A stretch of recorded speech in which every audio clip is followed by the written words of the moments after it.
presque du direct, c'est la revue de presque de Nicolas Canteloup, Best of avec Julie. Et c'est Marc-Olivier Fogiel qui est avec nous aujourd'hui. Bonjour Marco. Oui, bonjour Julie. On vous écoute pour les titres. Ça Allez, sera plus c'est sérieux. parti. Allez, Marco. Il y a peut-être quelque chose d'autre. Mobilisation étudiante en effet contre la loi El Khomri. Ils étaient 500 000 jeunes à défiler dans les rues. Mais attention, ils étaient 11 millions si on compte en furoncle. Et 23 millions si on compte en point noir. Ah non, oh là là. La manifestation, rassurez-vous, n'a pas dégénéré puisqu'aucun bouton n'a été percé sur les forces de l'ordre. Oh là là.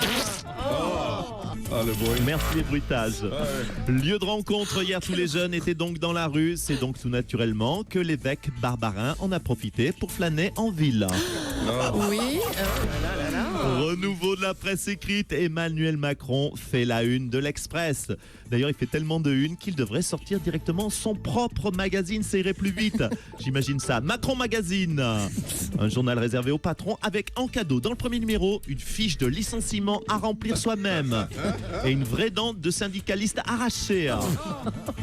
Allez, prouesse technologique, la Corée du Nord a affirmé avoir réussi à miniaturiser des têtes nucléaires.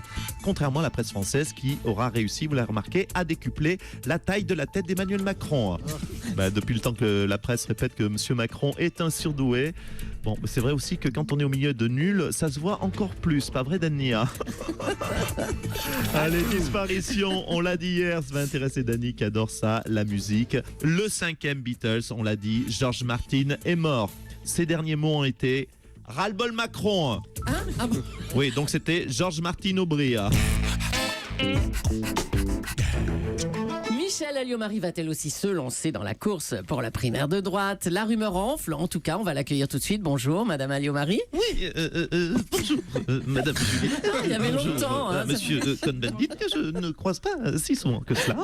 Bonjour à tous. Effectivement, j'ai très envie, dois-je vous le confier, de me lancer dans cette course à la primaire.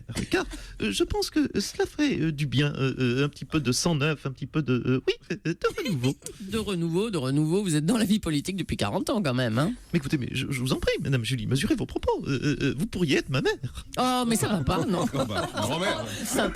Jean-Marc, on se calme. Je confirme. Bref, vous commencez à être très nombreux à cette primaire de droite. Vous ne trouvez pas, la primaire à droite? Oui, mais je crois que toutes les sensibilités doivent s'exprimer. C'est pourquoi je suis candidate. Eh ben, encore une alors. Hein. Oui, excusez-moi de vous interrompre, cher Michèle Alliot-Marie, mais je vous demande de vous arrêter, car moi aussi, j'annonce ma candidature à la primaire. Hein. Si tout le monde y va, il n'y a pas de raison. Mais vous, monsieur Balladur, vous aussi? Et pas que lui, moi aussi, le flamboyant Dominique de Villepin. Bonjour Madame Julie, je ne savais pas que vous étiez la mère de Michèle Alliot-Marie. Oui, bon, c'est bon. On m'a enterré un peu trop vite. De Villepin revient, je vous l'annonce. Bah dis donc, il y a du monde. Hein. Ouais.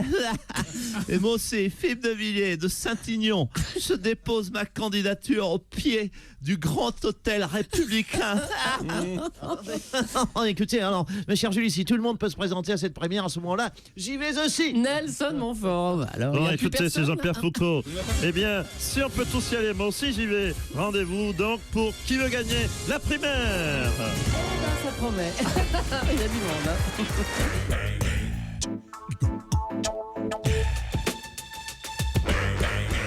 Un mot de sport maintenant. La joueuse de tennis Maria Sharapova contrôlée positive au meldonium. Michel Simès, bonjour. Oui, bonjour Marina. C'est quoi ce médicament, le meldonium? Eh bien Marina, c'est un médicament qui donne des érections. Hein? Bah, pas du tout, on a dit que c'était contre le diabète. Oui, peut-être Marina, mais moi, pour comprendre le meldonium, j'ai Oui. passé la journée d'hier à regarder Maria Sharapova et je vous le confirme, j'ai eu de nombreuses érections. Ah d'accord. Et Bon, l'image, bah- Marina. Yannick, bonjour. Ouais, bonjour. Salut les amis de la matinale. Comment vous avez entraîné vos joueurs pour qu'ils soient aussi performants, dites-nous? Écoute, on est allé dehors. Hein? Ouais, on a fait une mise au vert en forêt, tu vois. Oula.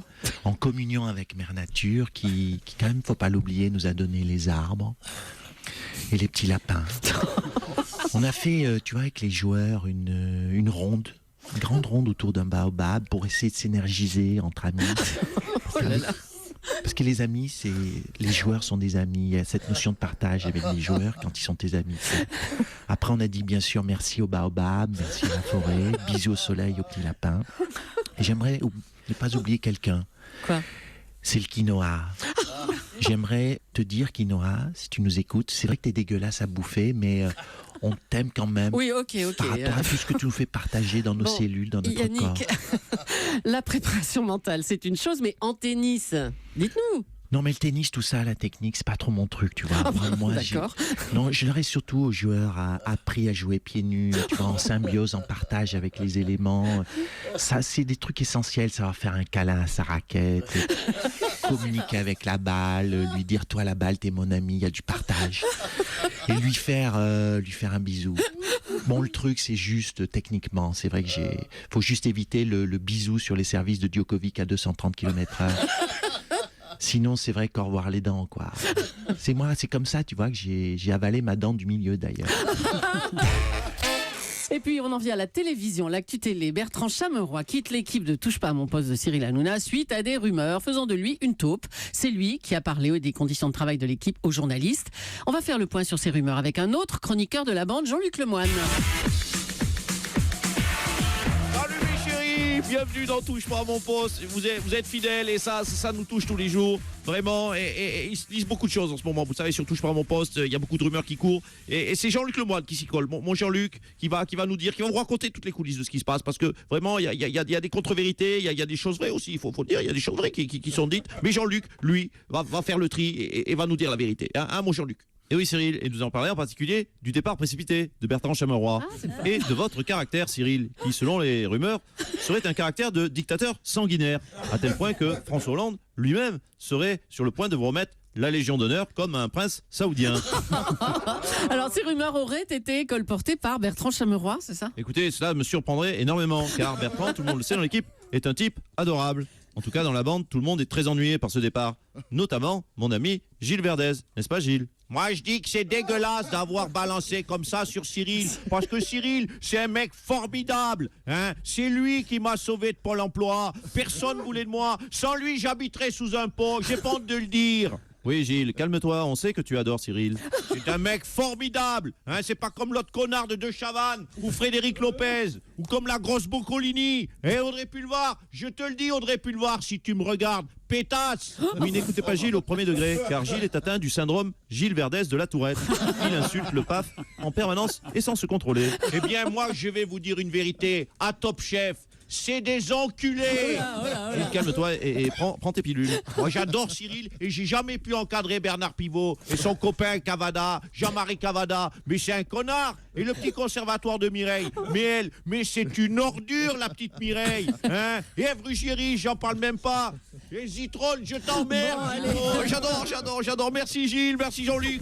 Gilles, on va lui faire sa piqûre tout de suite parce que là, ça devient n'importe quoi. En tout cas, la vérité est dite. Je crois qu'on y voit plus clair dans Touche pas à mon poste. Mes chéris, mes fidèles, on reste avec vous. Dès demain, on se retrouve.